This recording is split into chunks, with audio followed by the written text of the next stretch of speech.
Dave, kunin mo yung telepono nila kay. Kung gusto magpa-interview yan. Araw-araw hanggang linggo. Grabe yan. Nakikinig ako niya pag linggo. Wala pang commitment. Tanungin mo sila kay kung sino presidente niya. Ah. Hindi pa nakikilala yung mga... Eh, showbiz yan eh. Kailangan makilala. Kaya hindi na nagsasalita eh, Basta showbiz. ako para sa mga nagmamahal sa mga lumad na kaya ko. Yan lumad ako eh. Sino nga? Ha? Si Beo. Ano ka? Oh. Boss!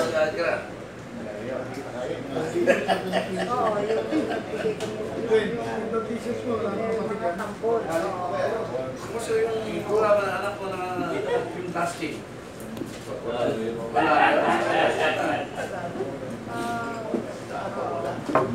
Sige, bakuna ako. Ano ba yan? Party list ba yan? Yata. Ha? Association lang. Organisasyon. Ano yan? Support sa group kay Grace. Hindi party list lang. Masarap kumemak dito eh. Ay, basta.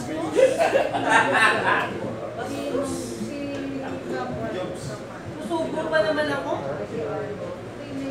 Eh, si Kuya sabi ko, Sino nga nagalan sa taga? Mike Lana. Dutay pala na order mo sa kanila. Dutay lang. Pero wala pa na kanina. Santos Mil. Dutay pala na. Hintay na pare jet setter. Pero kung mag-click na, sa marketing na mo, Oo. mag-click na.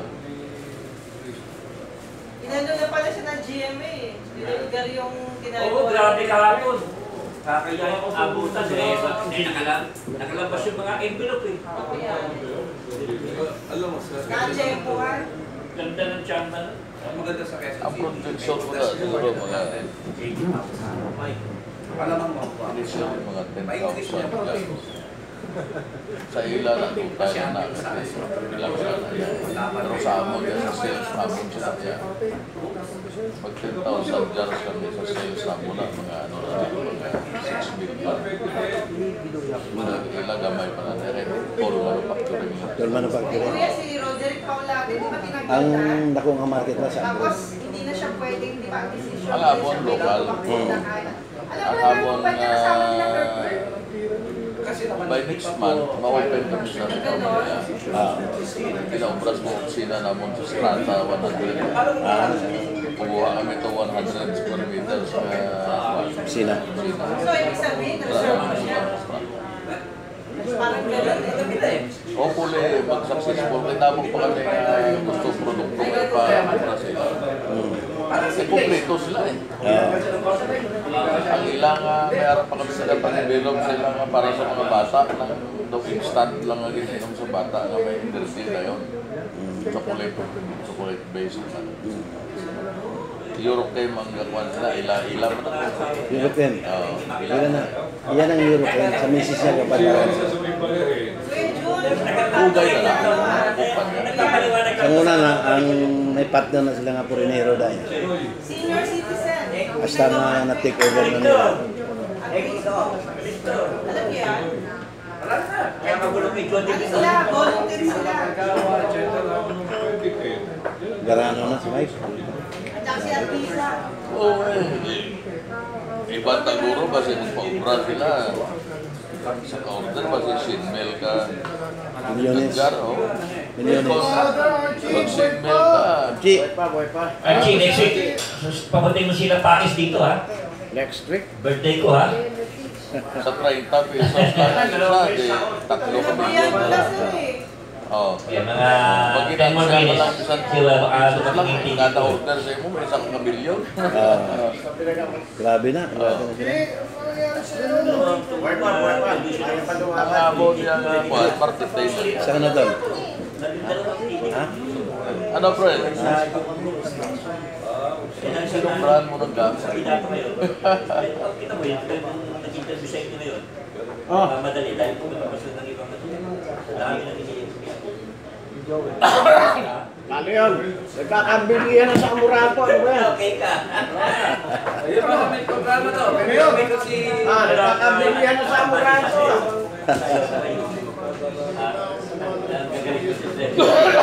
Sige. Tol. Belated happy birthday, Tol. Next week pa pala birthday mo. Next week ha? Kaya rin kasali ako sa birthday ko ha. Birthday ko rin eh. Happy birthday na rin.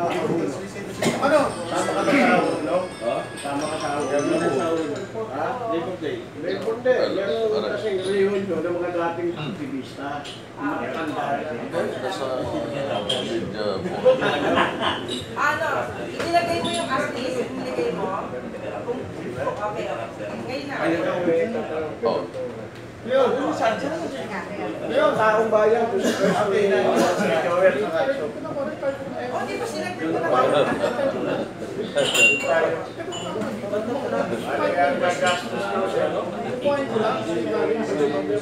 Ano ba tinatakot mo na Texas? Gabis. Adios. Gabis. Bisaya yun.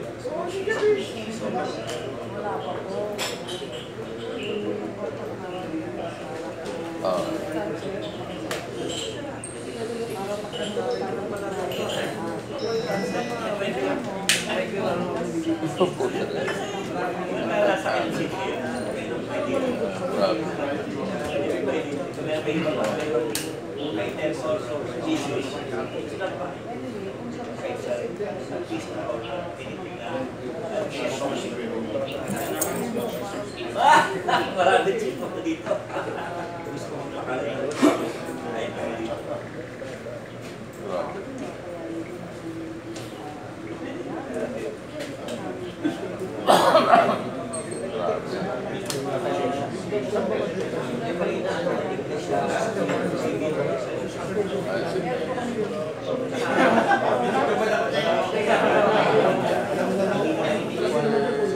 Maingay dyan ah. Maingay dyan. Maingay.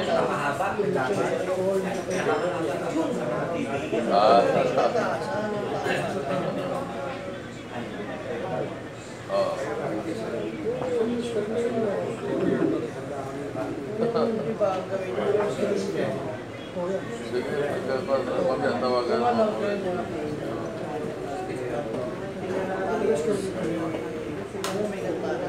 Gusto ko repellent lines. Dahil kompleto. Kompleto sila. Kompleto. At pati importation ng kwan, material. Kasi pag Oo. Kan.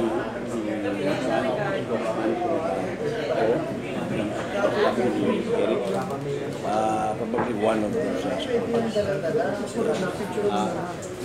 Albania.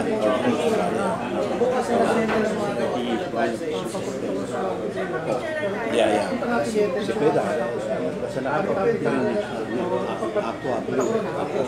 sino? The name is John De Leon. John De Leon. One of the people behind Grace Pro. For Focus Bicos. Focus. Thank you. Ano to? Di ba? isa ano pa, obra mo sa repellent. Request mo, develop ng produkto. Sarang na lang. Sarang. Pagkaon, Lahat. juice, tanan. Lahat. Ano pa rin sa pinay uli, mga iba ng produkto? Kabalo ka sa una pa. birthday niya sa akin. Ito po siya mag-birthday. Ang tanong niya lang ko eh. Ako kapitan. Pabayaan ko na lang sila yan. Hatag na sa ako, kung pasado sa ako ng produkto, sige, manufacture, may baligyan ako. Amo na ambal ko sa iya nga. Kung may bago ka mo produkto, unahan nyo kami. Hindi, para hindi sila mag-violate sa ako. Lugakan nila ng Ingrid. Oo. Mabagong kamay. Bago, Bagong sige, hatag lang sa ako, may marketing na kami mo. Ato nga ito, subong adlaw. Belongs na ako sa Davao. Ang ilang i-deliver sa itong Wibes. Pinadala na naman sa Davao. Subong, belongs na ito. At itong presidente sa insakta sa Davao. Ako ga-contact sa ako. Kaya upod ko man siya sa party list. Upod na mo. Pag nag-click tamo ka ng produkto mo para sila. Ang ginapaobra namon ganito sa iban toll manufacturing. Ang abot Kita kayo ha, May 1 ha. Saan doon? FQS ba yan? FQS? Oo, May 1, mag-ano kami mga matatanda, mga disiplinado na, mag-lightning rally. saan? Haharangin namin yung lahat ng kali. Saan? Thanks for the video. Kamusta po kiramdam mo pare? Wala eh, gano'n.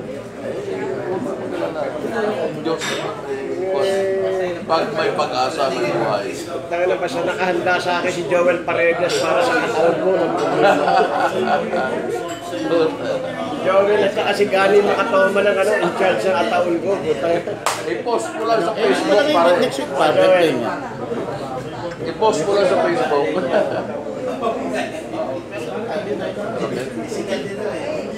Ano? Malaki na yun.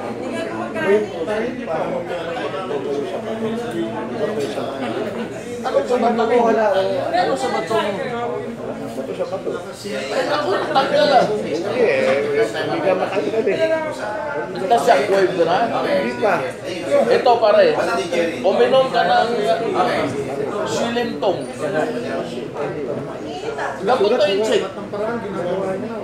Marami alam na formula to eh. Pare, pera nga pulpen. Kung si Peralta, binibilan nila ng moto, kakasabitan sila. Pera pag walang pulpen.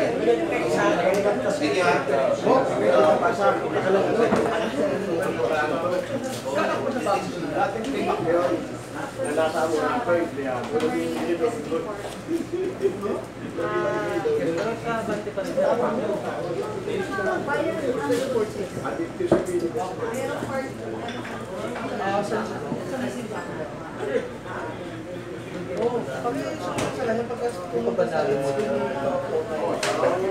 Padala ka mo hindi binigay.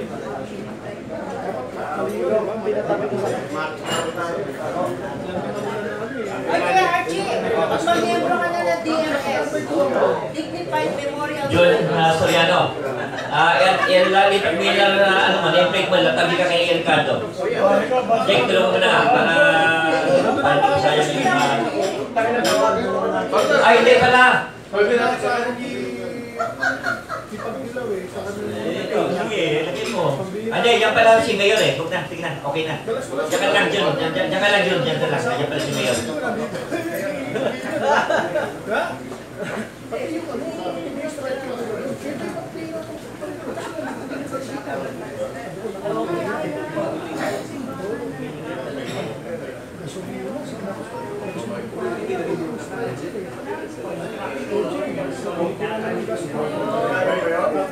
Well, kalimutan yung mga brand natin na ano. Paalala mo sa kanila. Thank you. Hindi na si Mayor, tapos data tayo.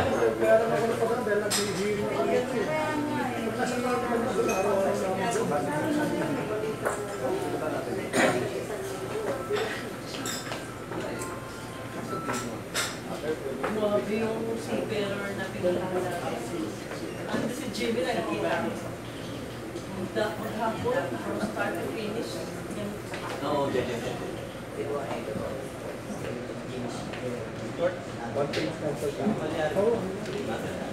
Sumobra ang dami sa dyan. Wala namang makakapon.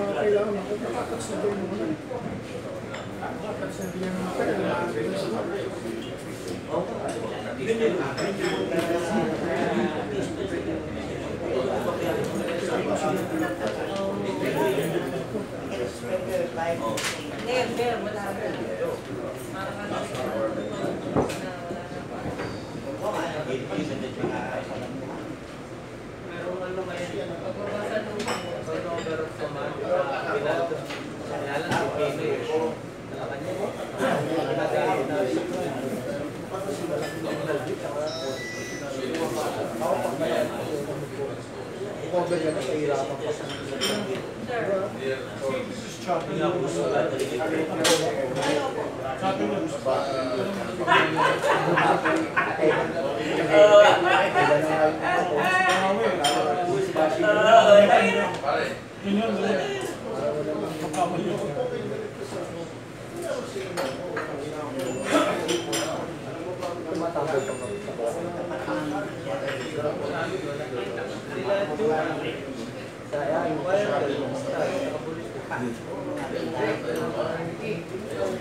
Kaya bakit ibayar ka ng 14 hectares? Lupa na 800.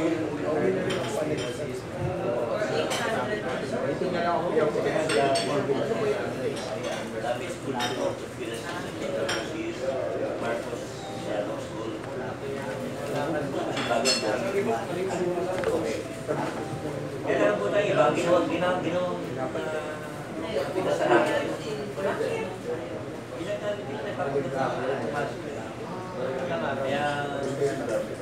pero hindi, nakulit ko na yan sa palulong sa hindi na po lahat kaya po tayo saka doon ay pinakakulan yung taking anak ni Marcos pero ginawa pa kayo dito dahil may nakabalik may pati nakabugis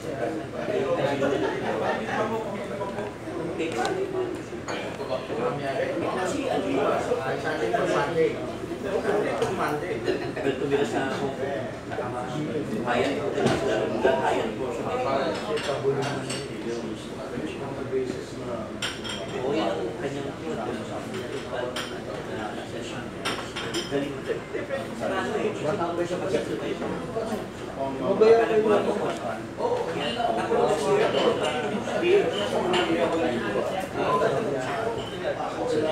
to Friday Balitaan sa natin today ay magandang topic natin dahil election time at andali.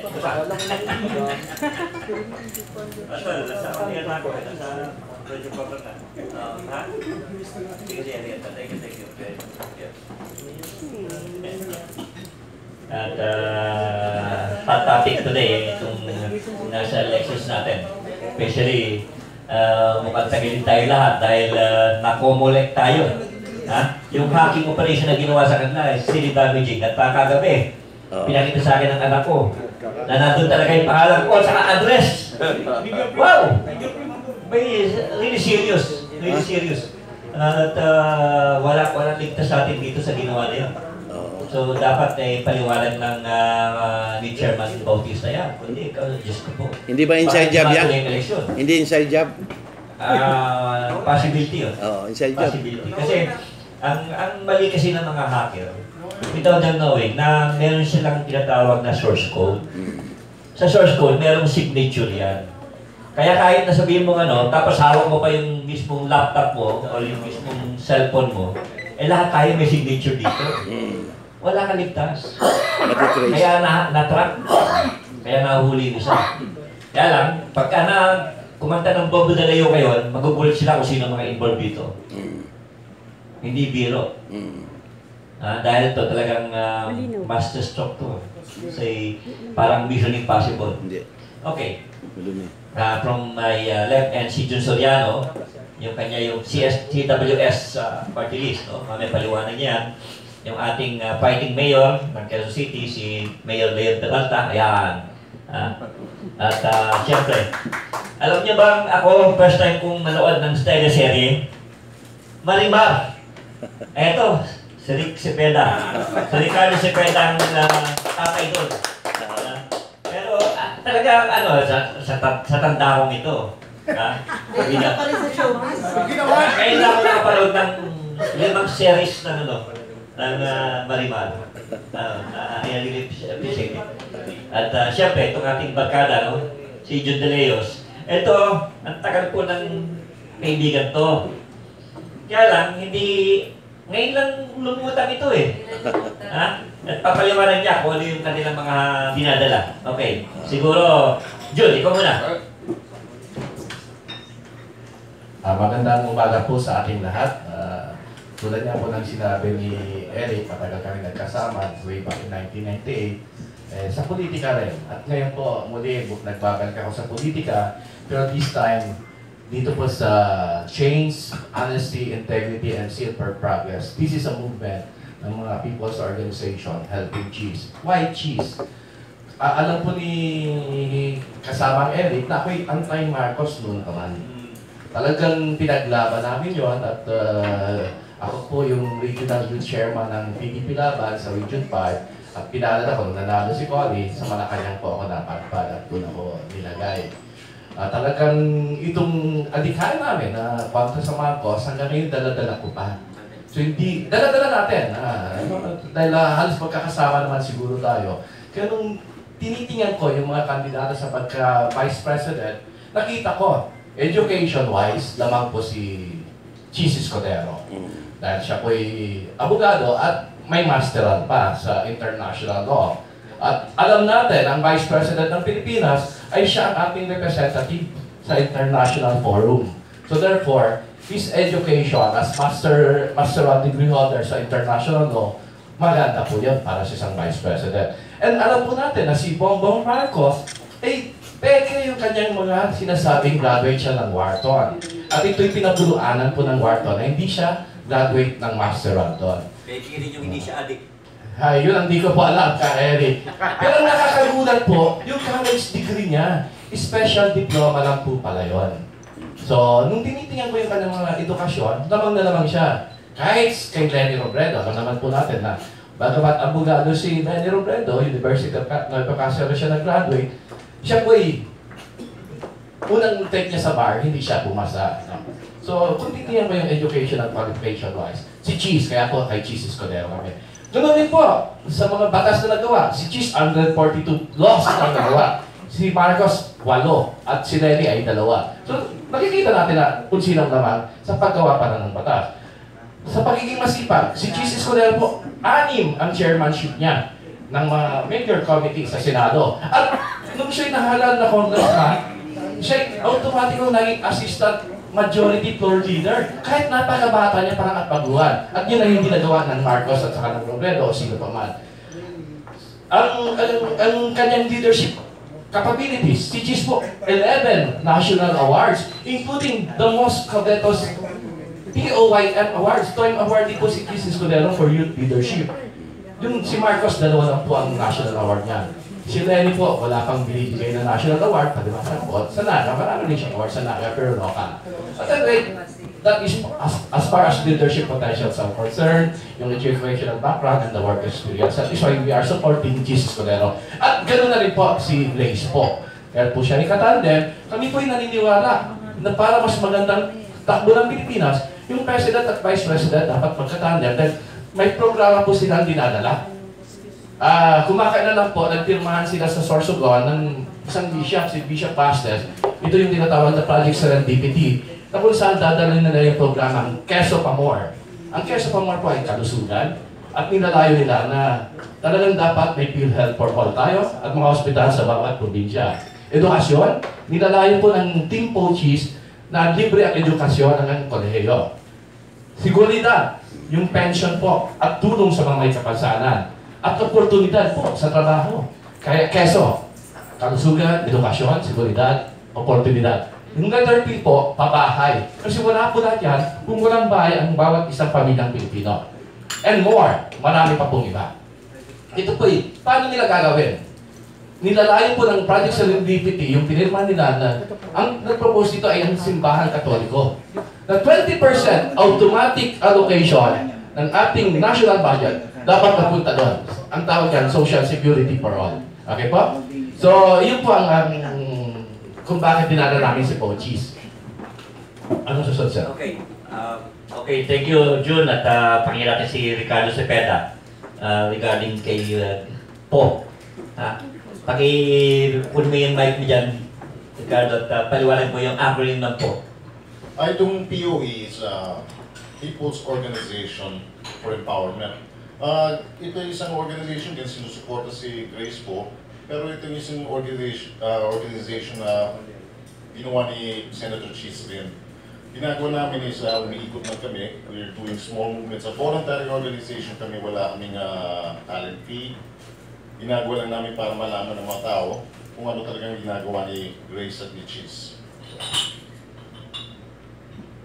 Okay, thank you, Ricardo. No? At siyempre, pakinggan itong ating mayor. At kahagabi ay in-expose ng GMA 7 yung lagayan sa Quezon City, Mayor. At nakakaya. At ano bang sabi mo sa mga pangyayari dyan? At bigyan mo kami ng update sa mga ginagawa mo rin. Bago ko magsimulang magsalita ng mas malalim sa tanong ni Doc Eric, hayaan niyo muna akong bumati sa aking mga kapatid at kapwa ko residente ng aming tahanang Lungsod Quezon. Yung mga hindi naman tiga Lungsod Quezon, welcome po sa aming tahanang lungsod at nagbibigay pugay po ako sa mga kasamahan ko sa politika, katulad ng mga nagdadala kay Grace po at Cheese Cordero at dito sa aking katabi na CWS Party List. Magandang araw po sa inyong lahat at mapagpalayang araw po. Katulad po ng nabanggit nyo, siguro marami nang bigla. Kala po natin kasi ang media hawak ng mga dilawan dito sa ating tahanang Lungsod Quezon. Siguro nabigla po kayo sa ginawa ng GMA. Bakit nila in-expose ang isang napakalaking vote buying activities ng mga dilawan sa pangunguna po ng aking katunggaling Mayor District? Sila ba'y kumakampi sa isang Leon Peralta na alam naman nila na matinding kalaban o katunggali ng nakaupong ama ng Lungsod Quezon ngayon na si Mayor District. Maaaring kayo nabigla sa ginawa ng GMA dahil matagal nang nananahimik ang media rito sa Quezon City sa ginagawang anomalya o mga ginagawang pandaraya noon pa ng mga nakaupong liberal. Kaya po, sasabihin ko po sa inyo, yung mga kapatid ko sa media, gayahin nyo ang ginagawa ng GMA. Hindi natatakot ang GMA sa mga nakaupong trapo na kinabibilangan nga ng mga tinatawag ng matataas na opisyalis ng liberal. Katulad po ni Sally Belmonte, alam nyo naman, siya ang campaign manager ng liberal. Ang Lungsod Quezon po ay kaharian ng mga liberal. Sa kanila po itong Lungsod Quezon, wala kang makikita ang opposition dito sa Lungsod Quezon na nakaupo ngayon sa pwesto. Kaya po, yung mga opposition candidates naman dyan, katulad po nung kampo ni Grace po at saka ni Chis Cudero at yung iba pa hong mga kampo. Ako na po ang nananawagan, magtulong-tulong po tayo rito para mawala po ang tuwid na daan. Dahil ang tuwid na daan po ay lagi na lang, pag malapit na ang eleksyon, lumalabas yung 100, 200, 300, 500, hanggang 10 tingin 100. Wala bang daan? 1,000 na nga eh. Oo. 1,000 na. Eh, ano ang gagawin ng oposisyon? Pababayaan ba natin silang ganito? Di ba? Kaya yung ginawa po ng GMA7 ay isang pagkilos para i-expose po ang maling ginagawa ng tuwid na daan. Dahil pati sila ay ayaw na talaga sa ganitong klase ng vote buying at paggamit ng mga resources ng gobyerno sa ginagawa nilang campaign.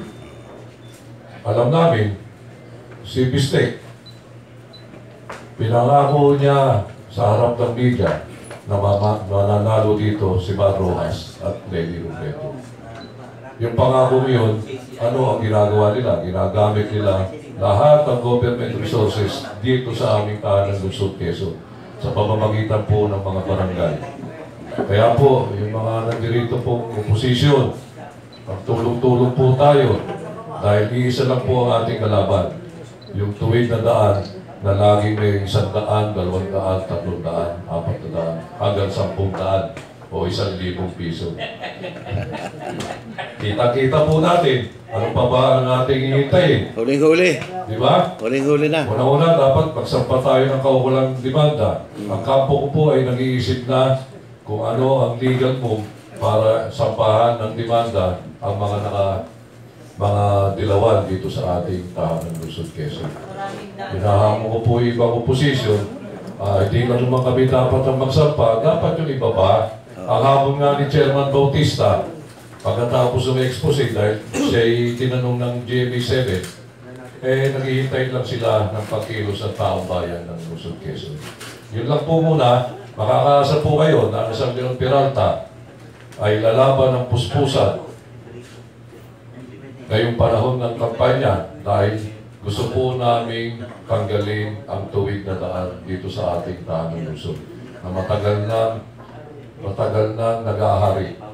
Dapat palitan sila dahil sila ay gobyerno ng ilan.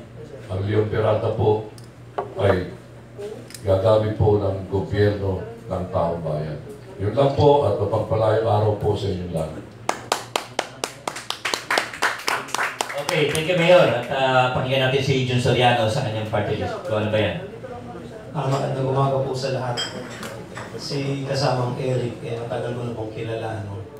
Itong mga nakarang 2 eleksyon. Nung kami po ay nagtataguyod para sa kagalingan ng mga teachers, ng mga guro. Kilala mo kasi kasama namin. Pero dumating po yung panahon, sa mahigit 14 na taon na pagkilos namin sa sektor ng construction, nakita po namin ang problema ng mga construction workers. Dahil po dito, nakasili po kami ng oportunidad na baka itong darating na halalan, magbukas ng malaking espasyo para sa puspusan na, at malaki ang pagtataguyod na sa kagalingan ng subsektor ng lakas paggawa ng mga manggagawa na aming niyayakap yung mga construction workers. Hindi naman po limit sa ating kaalaman na sa halin ng mga manggagawa, ang mga construction workers ang dumaranas ng hindi lang yung hirap, hindi lang yung difficult job, dirty and dangerous, at pangkaraniwan na pong naririnig natin, yung mga aksidente na nangangahulugan hindi lang ng limbs o kaso-kasuhan ng mga manggagawa, kung hindi po yung kanilang buhay. Hanggang ngayon po na kitang-kita yung construction boom sa iba't ibang panig ng Pilipinas, hindi pa rin naipatupad yung mga labor standards, mga rules and regulations sa occupational safety, at makita yung manggagawa na lumalanas ng mas mababa sa mga itinakdang mababang pasahod na nga yung minimum wage, lower than the minimum wage. walang social security and protection, walang SSS, walang PhilHealth, walang insurance. No? Napakarami pong issues, no? Kung tutuusin. Ganong hindi naman ikakaila kung gaano kahalaga ang construction workers sa anumang lipunan. Sa amin pong paniniwala, wala namang sumibol at umunlad na lipunan na hindi kinasangkutan ng mga construction workers magmula pa po nung sinaunang panahon nila Jesus Christ, no, na ang kanyang ama at siya mismo, no, ay construction worker, no, naging mason, naging karpintero at lahat na pwedeng magawa upang maitayo lamang yung mga gusali, no, public infrastructures at iba pa. No, na hanggang sa ngayon, yung hirap na dinanas nila, dinaranas pa rin ng mga construction workers. Dahil po dito, nung nag-file kami ng petition for accreditation sa COMELEC, hindi naman po nagdalawang isip ang COMELEC at na-approve kaagad yung aming petition for accreditation at pinayagan po na lumahok dito sa darating na eleksyon. No? Ang aming pong pinaninindigan, simple lang po. Una, magkaroon ng tinig ang mga construction workers sa ating lipunan. No? At syempre, kung sinabi natin tinig ng construction workers, nasaan ba sila? Saan ba sila matatagpuan? Maliban po sa mga construction sites, nandun po sila sa komunidad ng mga maralita. Therefore, kasama po yung mga maralita sa mga itinataguyod natin, no? Sa ating mga gustong bigyan ng tinig. No? At karamihan po sa construction workers, hindi naman po sumulpot siya na construction worker na lang. Karamihan po dyan ang galing sa sektor ng pagsasaka, ng pangingisda, no? Maralitang tagalunsod, at yung mga manggagawa, no? Ng mga nasa informal sector na kulang sa trabaho, na dahil sa mabilis pumasok sa industriya ng construction, makikita mo, panapanahon ay nandun sila sa gawain construction. No? Ganun din po, dahil hindi po maayos, no, yung proseso ng pagkatuto ng ating mga construction workers pag-acquire ng kanilang mga kasanayan ng skills, matagal na po namin itinataguyod yung programa ng skills development at para ma-professionalize ay yung certification po, no? Yung certification process na certify yung ating mga construction workers. Then third, matagal na rin po namin isinisigaw yung decent work, no, decent trabaho para sa construction workers. Hindi lamang po sa usapin ng mga benefits, standardization ng sahod, no? Yung skill-based rate for the workers. Kasi sa ngayon po, no, yung sinabi ko nga kanina, hindi na nga sila sumasahod ng maayos, hindi pa kinikilala yung halaga ng kanilang kasanayan. No? Importante naman sa mga construction gawain construction. Then, naniniwala po kami dun sa social partnership and dialogue. Alam naman namin na hindi namin makakamit yung pagbabago na inaasam-asam namin para sa sektor na ito ng mga manggagawa kung kami-kami lang. No? Mahalaga po sa amin at binibigyan namin ng pagpapahalaga yung partnership at pakikipag-dialogue. No? Alam nyo naman po, nung mga nakaraan, ang inaasam na pagbabago ng labor movement, kunin through mass actions, iba pa, no? Mas higher than simple mass actions. Pero ngayon, nananalig po kami na baka through dialogue, no? At pag-partner sa ibang stakeholders, makamit namin yung aming mga binibiti. No? At finally, dahil puro sa issue ng climate change ngayon, no? Gusto rin po namin itaguyod yung nagiging popular ngayon na green construction. No? Gusto po namin bigyan ng kahulugan ang green construction sa simula dito sa ating lipunan. No? Hindi naman natin maikakaila yung kahalagahan nito. Yun po yung aming platform of government kung sakasakaling papalarin. Naniniwala naman kami na malaking oportunidad, lalong-lalo na po na ganitong nagkakausap-usap tayo. No? Marami pong party list.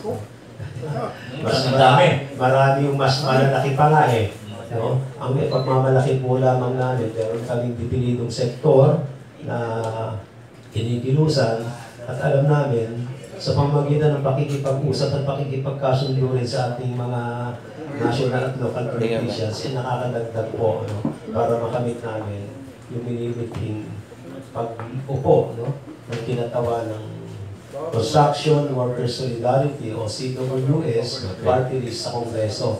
Number 54 po kami sa balota. Okay. Ito po yun, no? Ayun, nasa likod ng ano. Nandun pala sa likod. Salamat at binigyan ng pagkakataon na may ikawit dyan doon. Maraming salamat po. Thank you, Jun. Thank you, Jun. At from June to another June, na alam mo, kung hindi kay Jun Olinares sa Kakilitoong, hindi ma-expose itong mga pyramiding operation na nandito lang pala sa Quezon City. Biro mo yan? Bilyon-bilyon ang nakulatan nitong mga kawatan na to. Eh kung hindi siya nag-ingay dito, hindi action na ng SEC. Jun, bigyan mo kami update.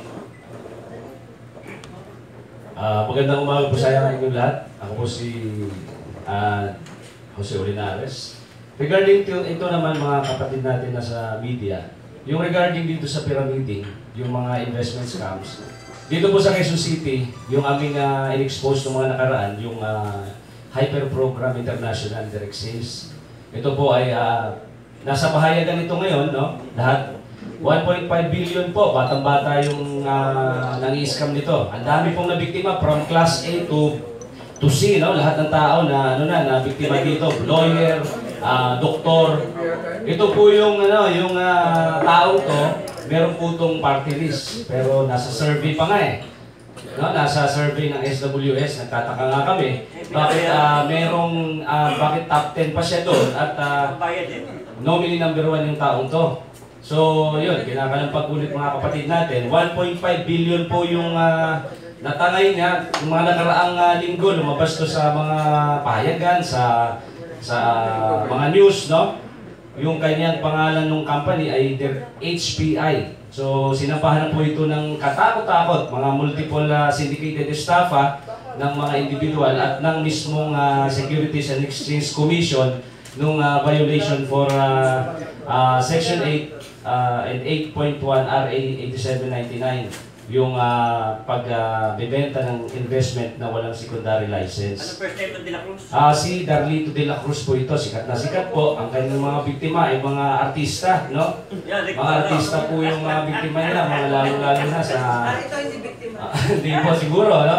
So, pero talagang umingay po ito kasi ang front po nito, mga beauty products, mga pampagwapot, pampapaganda, and then kayo yung makakakuha ng almost 60% within 21 days ng inyong pera. Ngayon, meron pa pong update. Yung HPI Direct Sales, almost 1.5 billion yung kanyang natangay. Ito po ay recorded po sa aming opisina. Aming grupo po ay ANPO, ang Alliance for Networkers of the Philippines Organization. At yung isa po yung napa-entrap namin dito sa Kamuning. Yung mga nakaraang araw, actually we do talagang yung pinakamahirap na trabaho, kami po ay naka-act as investor. At kami po yung nagbibigay ng mark money doon sa mga cashier at mga presidente. Yung One Lightning Corporation naman po nakakalungkot, 700 million ang declare sa SEC. Nakakalungkot po itong mga magkakapatid na ito dahil anak po ito ng isang sikat po na singer. Hindi ko na po babanggitin. Pero sikat po ito, no? Sumikat po yung tatay nito. Yung dalawang magkapatid, engaged po sa pyramiding. Kanilang kumpanya ay One Lightning Corporation. Yung isa po nahuli ng NBI nung nakaraang 2 linggo dito po sa may Quezon Avenue sa pamamagitan naman ng warrant of arrest. Meron pa po iba. Mayroon pong mga holdings, kaya mag-ingat po tayo, no? Ipapabatid po natin information dissemination sa ating mga kababayan na sanay. Itong mga tao ko nagpapalit lang po ng pangalan ng kumpanya, pero sila lang din. Ang ganda-ganda ng mga pangalan. Minsan may Elite 360 Holdings Corporation, mayroong Sigma Wealth Marketing. Ang front nito, pag meron pong kape, meron pong mga food supplements, tapos meron pong malaking tubo, sigurado po yan ay scam po yan. Kaya yun po yung namin, pag too good to be true ang ibig sabihin, pag binigyan po kayo ng produkto, bumili po kayo nun. Pero pag binigyan pa kayo ng kita, sigurado pong dadalihin pati yung ipon ninyo sa bangko. Kaya wag po tayong masyadong maniwala Tignan po natin kung ano po yung pinag-i-invest natin. Kasi sa Ano po dami na? po, Ano po na? lalong-lalo na Securities Exchange Commission, Association wala of po Network. silang pangil, no? Yung kanilang Direct selling. Investors Protection and Investors Protection Department, wala pong pangil. Talagang bigyan ng lisensya yung isang kumpanya, papabayaan na nila. Ngayon, pag mayroong mga naloko, saka na sila action at wala na naman, tumakbo na yung mga scammer. So dito po sa atin, sana po mayroong isang congressman kung si Sir, no? Yung ating party list yan, kung manalo po, dapat isulong po yung tinatawag nating anti-pyramiding na law, na kung kayo ay engaged naman din sa pyramid, kung kayo mismo ay sumali, dapat po parang anti-fencing, kasali po kayo sa kaso. Kasi po dito yung ating mga PNP, CIDG, wala pong magagawa. Magagawa lang nila pag meron ng reklamo, yung mga tao na nagkamal ng maraming pera, gagamitin na po yun sa mga biktima, pambayad sa abogado. As long po na hindi ma-entrap yung isang operation. Kasi ang kalaban lang po nila, entrapment, no? Kung meron pong nagreklamo, ipapa-entrap po namin yon. Wala na po yun, saka namin kakasuhan ng syndicated estafa. So, kawawa po, no? Marami pong scam na nangyayari sa gobyerno, pero dito po, mga private, pati pala mga private, ay yung ating mga kawawang kababayan, ay ini-scam din. Sana po, matuto po yung ating mga kababayan, sa pamamagitan po natin, wag po sana tayong padalos-dalos kung yung ating pinaghirapan na pera, wag nating agad, ilabibigay. Salamat po. Thank you, Jun. Okay, balik tayo kay Jun sa kay Ricardo.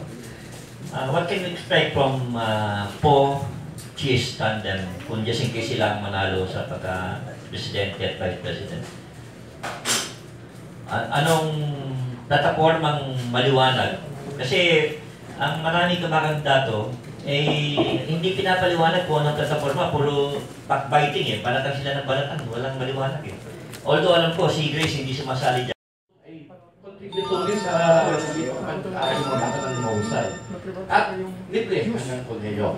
Kahit isa man lang sa pamilya, bawat pamilyang Pilipino ang mga pagtapos ng kolehiyo.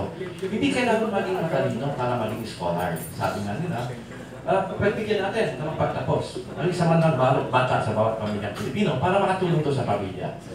Patapos yan yung seguridad. Ito po yung social security na natin pinaglaban ni Jesus Cordero yung pagtaas ng pensyon. So ito po ang pinaglaban nila. Then yung oportunidad po sa trabaho, sa hanap buhay. At ito po ang basic na problema kung bakit tayo talagang maraming ang kahirapan. At yung pabahay.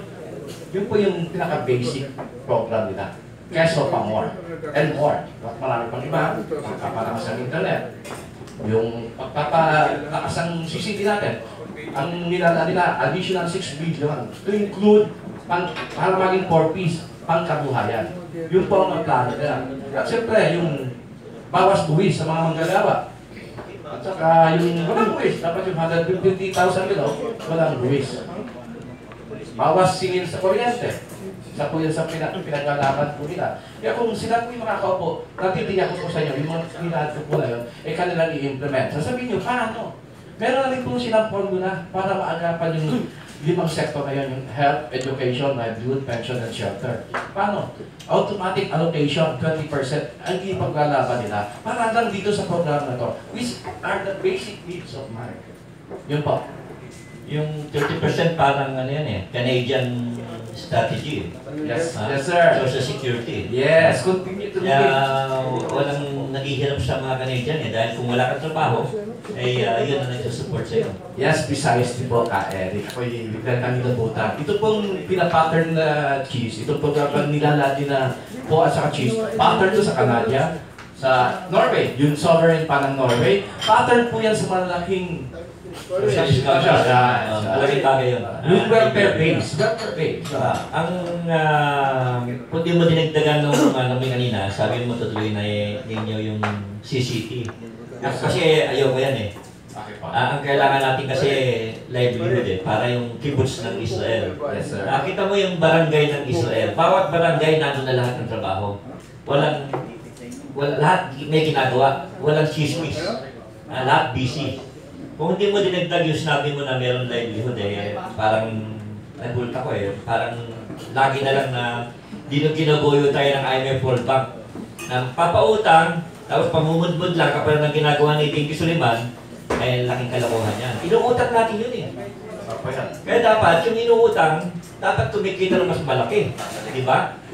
Dapat mayroong ROI. Kaya siguro I hope na kung kayong manalo ay yun ang pag-aralan mabuti na hindi naman tayo nape-pressure na mamanipulate ng mga foreign financial institutions. Totoo po yun. Pagkabat meron din disadvantage yung CCP program, ito po'y kailangan mo natin pag-aralan ng lubusan. Yung don't-out mentality po, talagang inaalis na po natin yan. Pero kung hindi nga natin babagyan lalagyan ng elemento ng pagtulong sa kanilang kabuhayan, ay patuloy nga itong aasa. So sabi nga ni Chis Escudero, tulungan natin silang mangisda. At huwag natin ito po, kaya po, mayroon tayong additional 6 million for the CCT project para doon sa livelihood component. Para hindi sila tuluyan umasa sa gobyerno. Saka isa pa, Jun, yung kasi maraming pangako ang mga politiko Kaya lang, natatawa ko, saan magagaling ang pera? Diba? Kaya yung bang gagawin ng coaches, meron na bang assurance na meron panggagalingan ng pera? Kasi kahit nagumwa ka ng budget, para sa isang taon, walang pagkukunan ng pera purong bola ang pagkukunan ng pera, meron, pero para sa bulsa lang ng mga kawatan sa gobyerno. Look what happened, crash in, crash out. So I hope na yung maging realistic tayo sa mga statement natin, at I hope na talagang meron mangyayari para hindi masayang ang paniniwala ng taong bayan. Well, hindi ko lang po dala yung kanilang pinaka-essence ng programa, pero aking naalala, 8 R yan para patutunan ng pera. Yung rebates, receivables ng gobyerno, refund, etc. 8 R po yan. At yung automatic allocation na 20%. Bagamat alam natin na may automatic allocation sa debt servicing natin, parang kind of tulad nun. Presidential decree po ang nagbigay nun na may 10% tayo automatic allocation for debt servicing. Ganun din po ang gagawin natin. 20% automatic allocation for this universal security plan for all. Doon sa yung health, education, livelihood, pension, and shelter. 20%. Kongreso po ang mag-decide niyan. At kung hindi man po ito ipapasa ng Kongreso, gagalaw po tayong mga tao.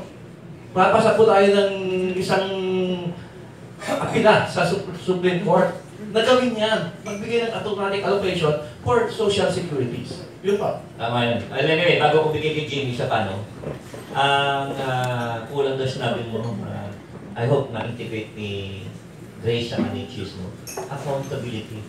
Alam mo, kung ma-implement natin accountability, ang laking pera mga nakukuha natin sa mga kawatan. Immediately, believe me, kahit na sabihin mo, panahon pa ni Kulapuga, panahon pa ni Marcos yung mga kawatan na yan, kunin mo lang yung 50% yan, pera kagad ng gobyerno.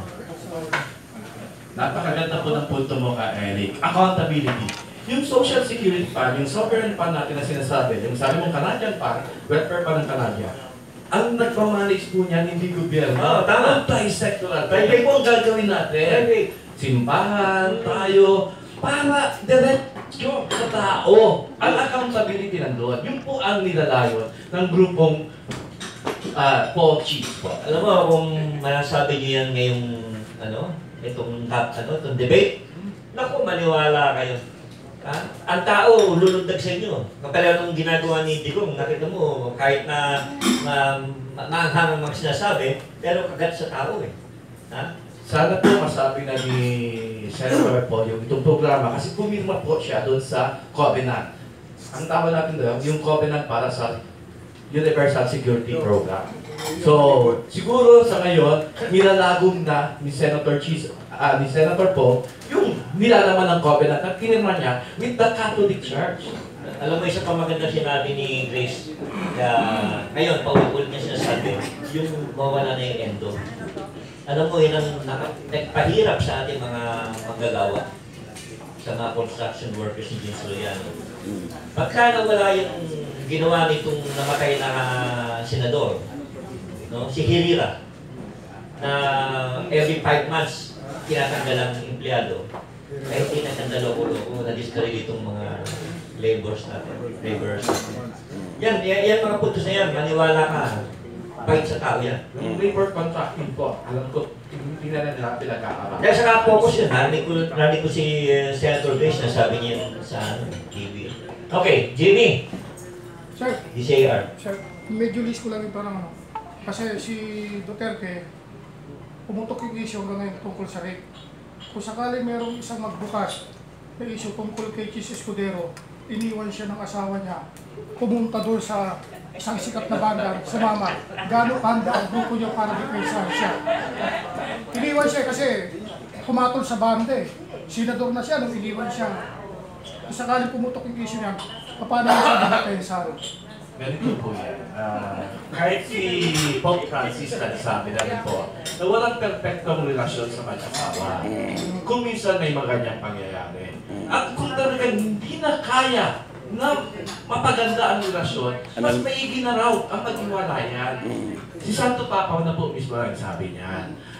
Kahit na ang simbahan ay against sa diborsyo, pero nakikita rin, yun ang realidad ng buhay. May kanya-kanyang problema ang mag-asawa. At yun ay pribado nilang problema. So kung nilalabas man yun bilang issue sa election na to, siguro naman bawat isa sa atin nagkaroon na rin ng problema sa kanyang mga asawa. Okay pa?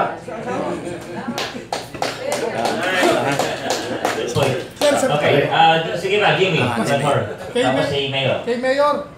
Mayor, yung mga sasakyan ng yung public vehicle, ginagamit ng mga barangay chairman, kagawad, iikot, tapos dun sa vote buying. Ano yung plano mo? Magsasampa ka ba ng kaso kay Mayor Bistik? Saka sa ibang konsyal na gumagamit yung mga sasakyan? Wala. Wala, Jimmy, gusto kong liwanagin sa iyo na yung misis ko ay hindi ko pa naiwalayan. Hindi ka tulad ni Bistek, kung sa interview yata ni Rasul. Ang sabi niya, sa interview, UNTV, dahil sa akin, maraming naging single mother. Ang tanong ko nga ganito, bakit pinagmamalagi ni Bistek yung mga bagay-bagay, yung mga ganong klase ng relasyon, di ba? Kasi hindi tama sa isang ama ng Luzon, Quezon na ipagyayabang mo na dahil sa iyo, maraming naging single mother. Di ba? Pero hindi ako naninira dahil lumabas yan sa UNTV. Kay Rason, no? Liliwanagin ko po, hindi pa ako kami naghihiwalay ng aking bahay. Kaya hindi kayo pwede magtanong sa akin ng iba. Sasakyan. Public vehicles. Pupunta na ako doon sa tanong mo. Jimmy.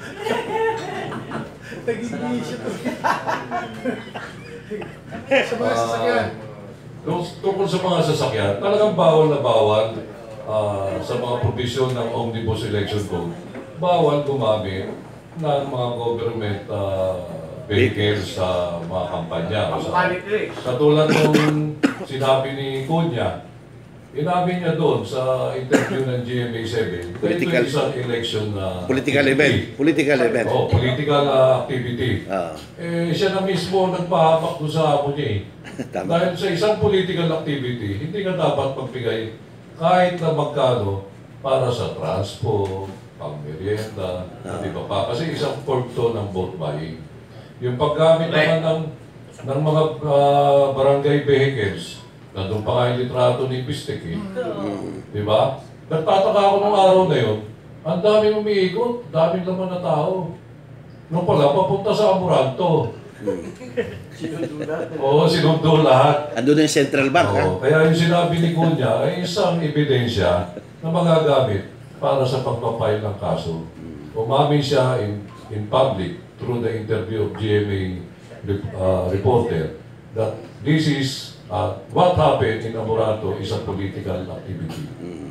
So therefore, di ba, considering all the facts that happened in that event, bawal na bawal ang mabigay ng pera, bawal na bawal ang gumamit ng government vehicles. Dahil sa bawal na ito na ginawa nila, dapat lang panagutan nila dahil hindi tama ang paggamit ng resources ng gobyerno para makaupo lang ang iisang tao. Gobyerno ng tao ang dapat mamayani sa darating na Mayo 9, hindi gobyerno ng ilan, hindi gobyerno ng trapo. Mga kapatid kong tiga-media, sana maglakas na kayo ng loob. Gusto niyo pa rin ba ang gobyerno ng trapo dito sa ating tahanan lungsod? O gobyerno ng taong bayan na kasama kayo? Nasa inyo po yan, sundan po niyo ang yapak ng GMA 7. O Jimmy, tatanungin mo ba ulit ako kung nagkahiwalay na kami ni Doktora? Mga nag-ibisip eh. Juby. Ay, magandang umaga po sa lahat. Kali yun, medyo trendy ngayon yung issue, no? Gusto ko lang malaman, willing po ba kayong supportahan? Kasi alam nyo ho, nakakabit sa kasalukuyang mayor yung mga konsehal niya, kagawad niya. Willing po ba kayong supportahan? Kung sakaling manalo naman yung iba niyang kasama at maiwan yung isang leader na if in case lang. At ano po ba yung pinaka-top priority ninyo para sa bayan ng Quezon City?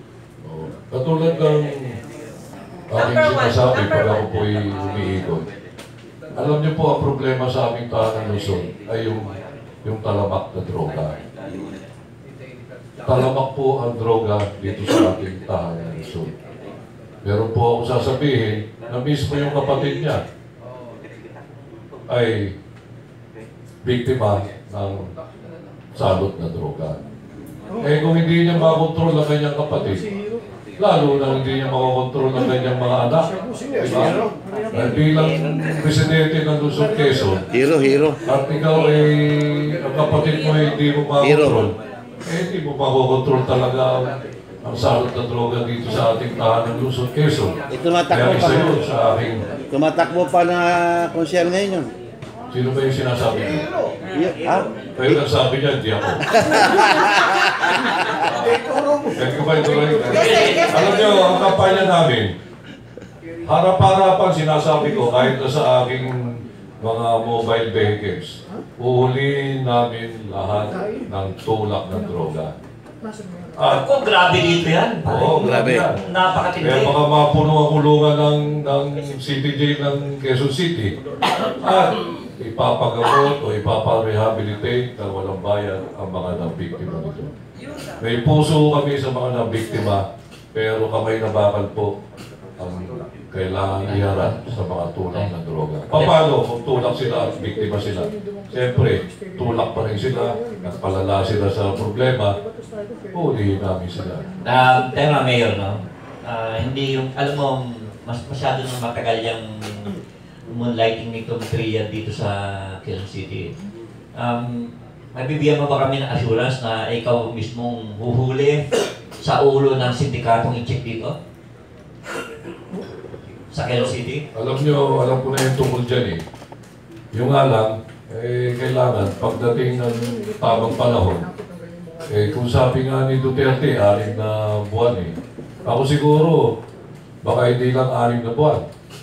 Dahil sa marami akong nalalaman na dapat alam naman eh, kilalang kilala rito eh. Oo, sa loob ng 1 buwan siguro, grade calendar ang gagawin namin dyan eh. Kaya pag umiikot po kami, ako po yung nag-house to house at nag-EPT, yung iba, masama tingin sa akin. Pag tinanong ko sila, doon sa mga kasama ko, mga adik po yan eh. Papabayaan nyo sila. Hindi naman bumuboto yung mga yan. Hindi nga nila maayos ang sarili nila, magboboto pa sila. Doon na lang tayo sa galit sa mga nabiktima ng salot na droga. Dahil mas marami po yun. Kaya yung tanong po sa akin ni Doc Eric, katulad po ng sinabi ko, lilinisin natin po ang ating tahanan Luzon ng salot na droga. Yan si Juby, di ka payatas yan. Alam mo mismo. Ang dami sa kanila. Ang dami dyan. Tinatanong ko nga, si Juby ba kasali dyan? Protector ba siya? Ang sagot, hindi ho. Kalaban siya ng mga droga dito sa aming barangay. Mayor, hindi ka ba nababahala? Hindi ka ba nababahala sa kalaban mo? Ang kapalit, pinabayaran na yung mga botante ng 2,000 Alam mo, siya na bahala, hindi ako eh. Alam mo, yung pagkilos yun ay isang pagkilos ang nababahalang kandidato. Kasi hindi niya ina-expect na ang isang Leon Peralta mag-house to house sa loob ng 45 days. Hindi niya kaya yun eh. Isang araw lang, hindi niya kaya yun eh. Hihingalin siya. Nagtaka siya. Ibang kampanya ang ginawa namin. House to house. Kumakatok po kami sa pintuan ng bawat botante at residente ng aming tahanan ng Luzon, Quezon. Sabi nga nila, napakasipag mo, Leon Peralta, nagagawa mong pumunta rito sa amin. Samantalang si Bistek, nakaupo na hindi dumadalaw sa amin. Kumakaway naman. Hindi nga daw kumakaway. Ngayon, sakali man, may emisary magpunta sa iyo. Name your price, sabihin ni Bistek, anong gagawin mo? Pahuli mo. Diretsahan salita. Test Name your price. Kasi nagpapakawalan na siya ng pera. Marami ang kumakalat ng gano'n eh. Ako daw, bayaran lang ni Bistek. Yun nga, nalulungkot nga ako dahil talagang ibang tao naniniwala eh. Pero nung nakita ko, na mukha naman daw akong mayaman at hindi kayang bayaran, ako po'y lalong natuwa. Ako ba eh mukhang mahirap? Ako. Kung sa pera lang, marami kami pera ni Doktora. Diba? Ang lakas kumita ni Doktora eh. Kaya yung tanong niyo po ay walang puwang sa aming pag-iisip. Dahil hindi naman po pera kailangan namin eh. Sapat na po ang pera namin. Ang hindi sapat, yung gusto namin pong tumulong sa taong bayan, lalo na po sa residente ng Luzon, Quezon. Siguro naman alam mo, Jimmy, wala pang eleksyon. Ako'y laging nasa kalsada, di ba? Dahil kasama ko yan si Candid, marami rito, si J.R. Rosales, si Lito Ong, kasama ko si Lito Ong sa Movement Against Dynasty, si J.R. Kasama ko rin sa isang organisasyon. Alam naman nila, walang mga pagsabi na ang Leon Peralta, lumalantad lang pag-eleksyon. Okay, Julie, tapos si Archie, tapos si Rito, dire-diretso na. Ay, kay Sir Olinares, Sir, congratulations sa mga ginagawa mo kasi yan ho yung kailangan natin. Ngayon, pwede mo bang sa diretsahang tanong, sino ang presidente niyo? Actually, yung presidente ko ay yung kayang tanggalin yung droga, yung mga korap, yung mga... Kasi kami mga bagong tubo, no? I was born in 1980. Nabuhay po kami sa yung korap. Kaya gusto na namin baguhin ang lahat. Kaming mga youth po, our organization is, ang sektor po ng networker ay nasa 5 million. Ang scammers po, konti lang yan. Meron po kaming, yung aking organization po, may mga ID po ito, officials. 35,000 po kami. Makikita po sa website namin. And then yung aming database, it consists 5 million networkers, no? Including the OFW. Yung mga nagpapakasakali na habang nagtatrabaho bilang DH, and then after ng trabaho nila, nag-o-online business, nagbebenta ng kung ano-ano. So kadalasan po, ang mga OFW, yung talagang biktima dito. Kaya kung sino po yung talagang pang-national na kandidato na kaya ding tulungan yung OFW, lalong-lalo na yung mga networkers. Kaya po meron po kami ginawang programa sa amin po, no, yung aming pang-sariling sa organisasyon namin. Gumawa po kami ng isang livelihood na projects. Ngayon, ipapaliwanag ng aking Secretary General, si Mr. Ong. At isa pa po, si Leon Peralta, matagal ko na po siyang kilala, talagang lumalaban din po sila. No? So, isa mayor mo? Dito po, hindi ako butante ng Quezon City kasi po, rehistrado po ako ng Cavite. Pero, i-endorse po namin siya ng aming samahan from District 1 to 6. No? Because, dito po ang aming opisina, nandito lamang sa Kamuning. Patay na si Bistek. Tawag nito wala naman po kaming personal na relasyon ni Mayor Herbert.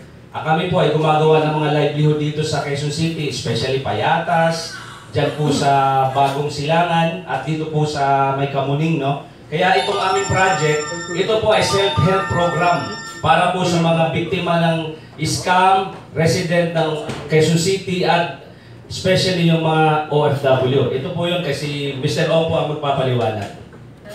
Lito. Tapos si Archie. Good morning to all. Ako po si Lito Ong, Secretary General ng AMPO. Meron po akong dalawang pahayag. Una, yung organisasyon na itatayo namin. Pangalawa, yung livelihood project namin sa Quezon City. Sa nakaraan na taon, meron na pong tayong 5,000 na biktima sa Quezon City, scam victim sa Quezon City. At napakalungkot pong ipahayag na ang gobyerno natin ay walang ginagawa. Talagang masakit na masakit po. Kasi po, bilyon po ang nawawalan sa mga scam victims. Walang ginagawa ang gobyerno natin. Pupunta kami sa SEC, ayaw kami tanggapin. Dinimanda pa kami ng Usurpation of Authority. Bakit ginagampanan ninyo ang trabaho ng SEC? May demanda po kami. Totoo po yan. Kaya ang oras namin ay nauubos sa pagtatanggol sa sarili namin. Kaya po, anong klaseng gobyerno po tayo? Abnormal na gobyerno? Pangalawa po, kami po ay nagtatag ng livelihood project sa amin pera, hindi pera ng gobyerno. In-organize po namin mga scam victims para magtayo ng isang food plaza sa Quezon City. Ngayon po, sa halagang 300 pesos a day, magkakaroon ka ng isang tindahan na pwede kang bumenta o kumita ng 1,000 pesos a day. Kaya kaya mong bayaran yung 300 pesos na obligasyon mo sa Ascenso Food Plaza Corporation. Yun po ang concept. Kaya hindi na po kailangan ng mga milyon-milyon sa gobyerno. Tayong sarili kaya natin ayusin ang sarili natin. Kaya gusto namin maging model ito. Kaya po, dahil po dyan, nakita po ng Chinese Embassy na maganda yung project namin. Tutulungan po kami ng Chinese Embassy na magtatayo ng 500 units na food plaza.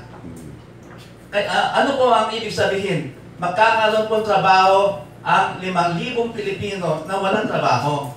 Sa ngayon po, buong Pilipinas po, may 15 milyon na walang trabaho.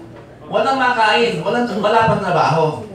Kaya kung sakali po yung halagang 300 pesos, kaya na lang ipunin, magtayo ng isang negosyo, marami po mabibigyan ng trabaho. Hindi na kailangan ng tulong ng gobyerno. Walang kwenta ang gobyerno po natin. Kahit na sino po sila. Kahit na sino po sila kasi sa loob ng ilang taon, napatunayan nila, walang kwenta. At isa pa po, ang masakit po, ang gobyerno natin, ang Aquino administration sa loob ng 5 taon, inubos ang 900 bilyon. Pagbili ng almas, pagbili ng kalawang na babor, pumuputok na helicopter. Ang ibig sabihin po ng 900 billion pesos ay 20 million na housing project. Pwede na pamigay ng gobyerno ang 20 million housing project. Pero anong ginawa po? Ang nakinabang ang Amerikano. Dahil binili natin lahat ng basura ng Amerika. Kaya po mali po eh. Simula po kay Presidente Marcos, noong 1976, nagsimula ang ugnayan China sa Pilipinas. Ano po nangyari? Hindi na kailangan ng malaking budget ng national defense. Kaya lahat ng pera napunta sa infrastructure, napunta sa mga housing, napunta sa mga livelihood. Pero anong ginawa ng bagong administrasyon natin? Sa loob na 5 taon, wagas lahat ng pera natin. Nahihirapan mga taxpayer. Tayo po ang pinamataas na tax sa buong mundo. Ang tatayo po namin organisasyon po ay ang tawag Peace is Possible with China. Dahil po naniniwala kami kung sakaling ang dalawang leader ng China, leader ng Pilipinas ay mag-uusap, uupo at mag-uusap, makikinabang po ang Pilipinas. Unang-una, nangako na 10 oil well ang China. Magkano po kita natin? $1 billion per oil well. Ibig sabihin po, tatanggap ng 10 bilyones dollar ang Pilipinas. Hindi ba tayo yayaman? Maraming po salamat. Okay, thank you, Beto. Last, our chief. Meron na nga pala akong column sa Agila ng Bayan, Monday, Wednesday, Friday. Kasi hindi na ako makapag-broadcast eh, dahil hindi na kaya ng katawan ko. So, sulat na lang, column na lang. May column ako, Sulong Bayan, Sulong Pilipinas. Wala yung title ng radio program ko, yun din ang column ko. Ang publisher ko, si Mina. Panira, kilala ni Director yan. Anyway, ito tanong ko kasi masyadong controversial. Kanina madaling araw, nagbukas ako ng Facebook. May mga naka-camouflage armed group. I do not know, pero masked sila na nagsasabing kapag nagkaroon ng dayaan sa eleksyon darating na Mayo 9, sila ay magbubuo ng grupo at may panawagan sila sa lahat ng mga ginaya na magkaisa at magkaroon ng people power, which is another stage of people power para sa kasaysayan ng Pilipinas. Ito ngayon ang tanong ko sa bawat isa sa inyo. Anyway, nagkakalinya na halos ng politika eh. Ano ang take ninyo o posisyon ninyo dito sa panawagan ito? Kasi even the group of Duterte, even the group of Binay, may posisyon sila rito. Dahil nakita nila nitong nakaraang eleksyon ng mga overseas absentee voters natin sa Hong Kong, nagkaroon ng tinatawag nilang glitches at saka yung balota, mark, pagkatapos iba yung lumabas sa resibo na hindi naman binoto, ang lumabas sa resibo, iba. So malinaw, doon pa lang, kumbaga warm up pa lang, kumbaga practice pa lang, nagkaroon na ng dayaan.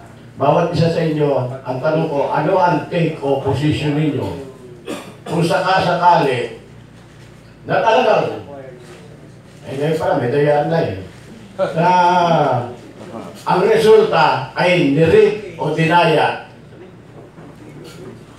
para sa May 9 election. Okay, Ricardo, kay Jun. Okay, Anybody can answer. Anybody can answer that. Ayan yung best Sa atin po, anumang uri ng dayaan ay ating tutuligsain. Unang-una, hindi ito marapat. Pero kung ang panawagan ay armadong revolusyon, siguro po, ako po'y galing na dyan. Pero hindi ko po to sa mga panahon na to isa-suggest. How about another people power? Yes, people power maybe. Pero nagkaroon na tayo ng dalawang people power. Wala rin. Kaya po ito po, ang pinaka-the best po ay bantayan natin ang maigi ang eleksyon na. Huwag mo natin hayaan na magkaroon ng dayaan. Ngayon pa lang, magkaisa na tayo. Magkaisa na kandidato, nawang magkadayan, at huwag magkaisa para mag-revolusyon. So yun po ang aming stand yan. Yung panawagan po ng mga armadong grupo na yun nandun sa Facebook, ay ito'y posturing lamang.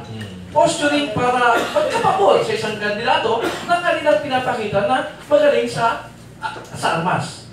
At ito po'y, nakikita ko na yung panawagan na ito, mali sa panahon na ito. Dahil panahon na po tayo ng modernisasyon. Itong computerizasyon. Di ba, ang election natin ay computerized na. Yung mga haka-haka sa Hong Kong, sa Ghana, iba yung resulta. Ito'y nanawagan na tayo. Natingnan ng lubusan kung totoo nga ba ito o mga haka-haka lamang. So ngayon, ang pagbabantay ay nag-uumpisa na. Sana ganun din lahat ng kandidato. Ang pagkakalat ng mga ganitong haka-haka, lalong-lalo na ang paghihikayat na magkaroon ng armadong revolusyon ay hindi po naaayon sa panahon kasalukuyan. Okay, at last statement from June, tapos kay Mayor, hanggang sa dulo. Tungkol po dun sa issue na yun, ang tingin ko po, gawa ito ng mga tao na walang isip na matino. No? Imbis na pukawin yung kamalayan ng mamamayan para maging vigilant, no?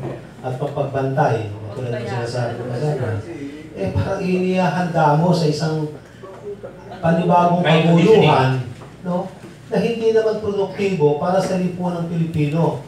Considering na ito na nga yung kalagayan ng ating bansa, ang dami-daming problema, ang dami-daming mga issues na dapat harapin, ang kinukondisyon pa yung isip ng mga tao. Tingin ko, pakulo lang po ito at hindi natin sinasangayunan ito. Okay, thank you, Jun. At kay Mayor. Mayor. Alam niyo po, aminin ko sa inyo, may lumapit po sa aking grupo tungkol sa gagawin nilang hakbang pag nagkaroon ng dayaan. Ang tanong ko nga sa kanila, bakit ako nilalapitan nyo? Eh, alam nyo bang dadayain ako? Alam nyo mangyayari sa Luzon, Quezon. Eh, sa totoo lang po, may grupo talagang naghahanda sa isang aksyon na hindi ko naman masabing armado sila o hindi. Pero kinausap po nila ako ng sikreto. Kaya tanong ko nga sa kanila parang alam nyo na natatayain ako. Kaya alam nila po sa akin, dahil ikaw ang tumatakbong mayor dito sa Luzon, Quezon, at ikaw ang napupusuan namin para pumalik nga dito sa tuwid na daan. At alam namin na baka magkaroon ng dayaan, kami handang sumuporta sa iyo para gawin ang mga nararapat kung magkakaroon ng massive cheating. Meron pong grupong gano'n. Maaaring mabibigla kayo. Marami nga kayo nabibigla eh. Dahil hindi nyo alam na ang GMA7 ilalaglag ang mga dilawan dito sa Luzon, Quezon eh. Pero bakit unang nilaglag, in-expose ang GM7 ay ang Luzon, Quezon? Di ba? Di ba? Dahil ba sa isang Leon Peralta, makampi ba ang GMA7? Kalaban ba ang ABS-CBN ng Leon Peralta? May kontrata kay Goso. Marami pa ho kayong makikitang mga bagay-bagay na mag-unfold araw-araw. Araw-araw po may mangyayari. Kaya sundan nyo na lang po ang telenovela ng labanan Leon at Bistek dito po sa ating tahanan na Luzon. Thank you, Mayor. At kay Ricardo. Just statement. Actually, yung grupo nga namin, yung POE, is a group talagang para people empowerment. Yung ginagawa namin is lumalapit nga kami sa mga grupo-grupo na para malaman kung ano mga problema nila at kung paano may tutulong using the organization of Senator Cheese and Grace po. Yung tanong tungkol sa armed groups talagang mali. Parang nagtataka ako dito sa campaign period ngayon, bakit parang galit na galit ang tao? Pero di ba, pinag-usapan namin ni Mayor kanina pwede naman tayo magtulong-tulungan Ang gusto natin lahat is change. Papalitan na. Parang mali yung daan So time for a change. Bakit kailangan pati yung mga ibang opposition parang ina-attack pa Yung sa atin tulungan lang So yung ginagawa namin, focus lang kami doon. Baka yung takot makulong ang gumagawa niyan. Baka nga Actually, yung sinasabi nga sa... Nakakatakot kasi yung suggestion ng yan yung mga armed group na sinasabing pag nagkadayaan, sigurado yung magkakadayaan Ang problema sino yung candidate na sinusuporta nila, sasabihin nila yan ang dinaya. Ready silang maglabas ng mga armas. Diba sabi nga nila sa Philippines nga may mga winners, may mga dinaya. Lahat ng natalo sasabihin, dinaya sila. Yun lang. Kung sa akin basically, mali Thank you, Ricardo. Okay, Jun. Dagdag ko lang yun, kay Chris na paggamit ng sa campaign ni... Sige. Sagot na! Yung sa helicopter? Oo, sa helicopter. Sa inyo, part of the artist. Actually, nasa basic rules lang yung official government vehicle is for official government purposes. Actually, nakakahinayang kasi may ginawa akong hindi plugging. May ginawa akong pelikula tungkol sa yung SAP 44. Nakakahinayang nga yung suporta sa kanila. Kasi nangyari is dapat dapat yung blocking force na karamihan sa kanilang napatay. Actually, nagtago lang sila Nagtago sila sa maisan kasi wala silang may hanap na cover. Kaya conceal na lang, tago na lang, camouflage naman Nagtago sila ng ilang oras waiting for rescue. Ako hindi ko lang matanggal sa isip ko kung may dumating na isang helicopter. Malaking bagay yan dahil takot yung mga rebelde sa mga gunships Isang helicopter lang Pero hindi na-approve Pero kay Chris, ako lang.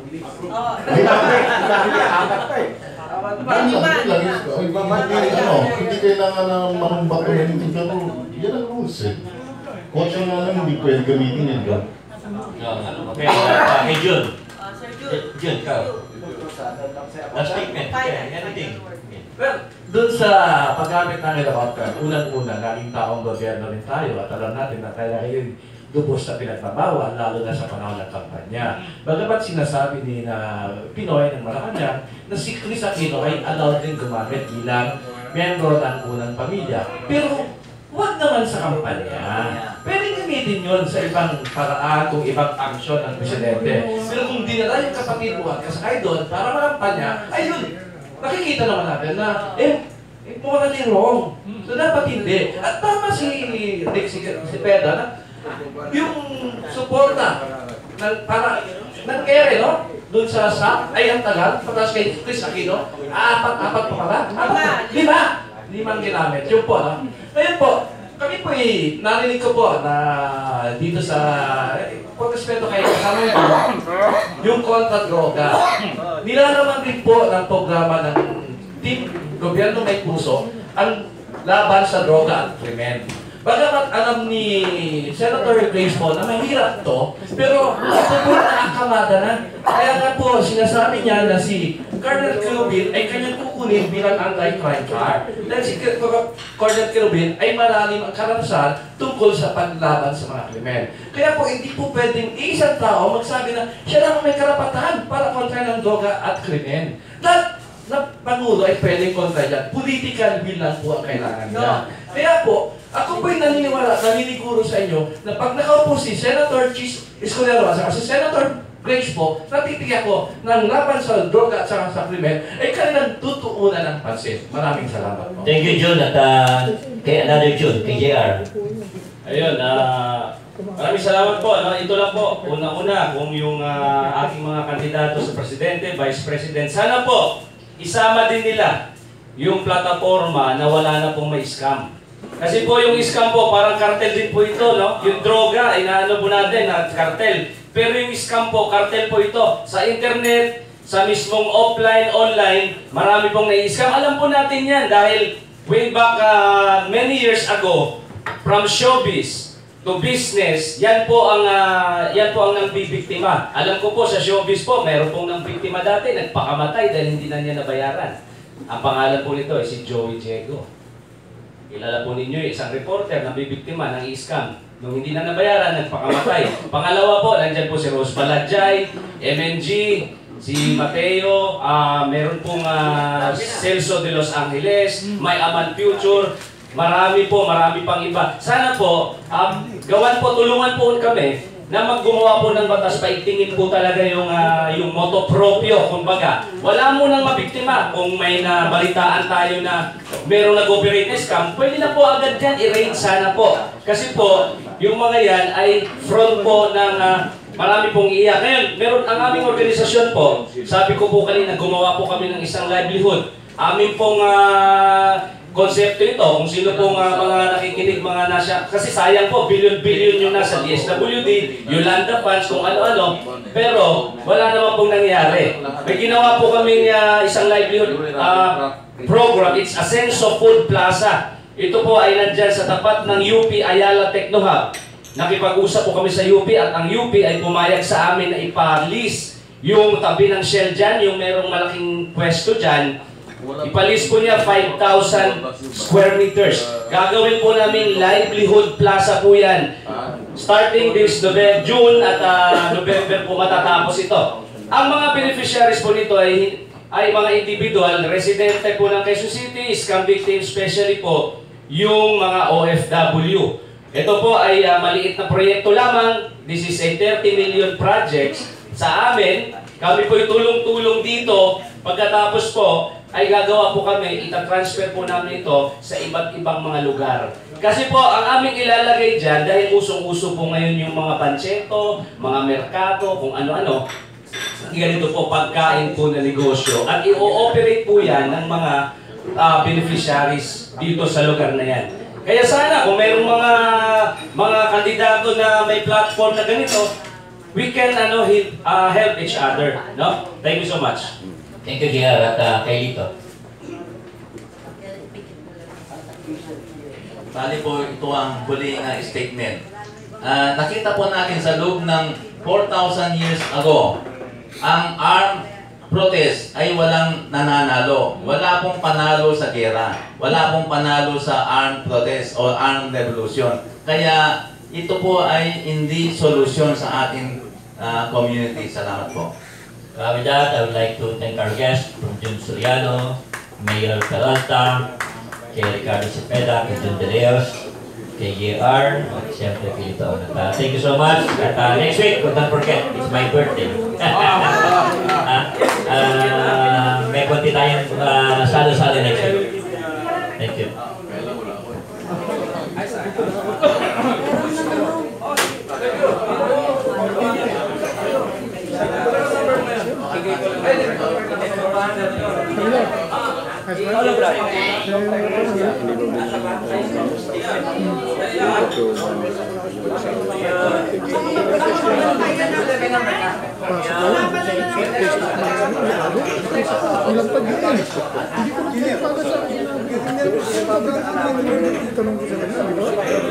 Pinatulad nila yung salita ng Duterte, di ba? Ang kay Duterte, yung issue rate, bakit to? Hindi principal yung dating yung sa kanya. Si Jesus Gobierno, iniwan siya ng asawa na tinapal sa bamba. Ano sa sabi? Sinagod mo siya na. Diba? Bakit? Diba? Sabag yun. Ay, wala siya. Wala siya. Kainom na lang. Wala lang ba siya? Wala lang. Retrato. Oh, wala pa picture. Sama niya na. Photoshoot, photoshoot.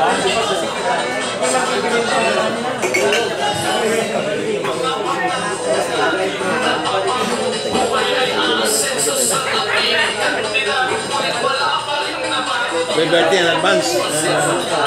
Ha? Oh, share ko. Share ko. Yan magkukolo mo ko. Mamaya may kulo mo ko. Pare.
Yung lampin ko, huwag mo gagalaw yung lampin ko.